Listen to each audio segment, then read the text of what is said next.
नमस्कार. आपण पाहत आहात बहुजन आवाज न्यूज चॅनल. सुरवसे प्रशालेत शिक्षक सन्मान सोहळा मंगलमय वातावरणात संपन्न. सोलापूर होडगी रोडवरील सुरवसे हायस्कूलच्या प्रांगणात डॉक्टर सर्वपल्ली राधाकृष्णन जयंती दिनी शिक्षक दिन मंगलमय वातावरणात संपन्न झाला. कार्यक्रमाच्या अध्यक्षस्थानी होत्या प्रशालेच्या सचिवा विजयाताई सुरवसे, तर प्रमुख उपस्थिती लाभली प्राचार्या उज्ज्वलाताई साळुंखे, प्राथमिक विभागाचे मुख्याध्यापक दीपकजी डांगे, ज्येष्ठ शिक्षक विनायकजी घाडगे, ज्येष्ठ लिपिक श्रीशैल तलवार यांची उपस्थिती. मान्यवरांच्या हस्ते डॉक्टर सर्वपल्ली राधाकृष्णन यांच्या प्रतिमेचे पूजन करण्यात आले. उपस्थित मान्यवरांचे सत्कार प्राचार्या उज्ज्वलाताई साळुंखे यांनी केला. यावेळी भाषणात प्राचार्या उज्ज्वलाताई साळुंखे यांनी शिक्षक दिनाचे महत्त्व सांगून विद्यार्थ्यांना शिक्षक दिनाच्या शुभेच्छा दिल्या. यावेळी सर्व शिक्षक व शिक्षकेतर कर्मचाऱ्यांचा गुलाब, पुष्प व भेटवस्तू देऊन सन्मान करण्यात आला.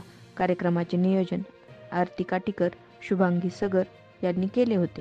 यावेळी प्रशालेतील शिक्षक, शिक्षकेतर कर्मचारी, विद्यार्थी उपस्थित होते. धन्यवाद.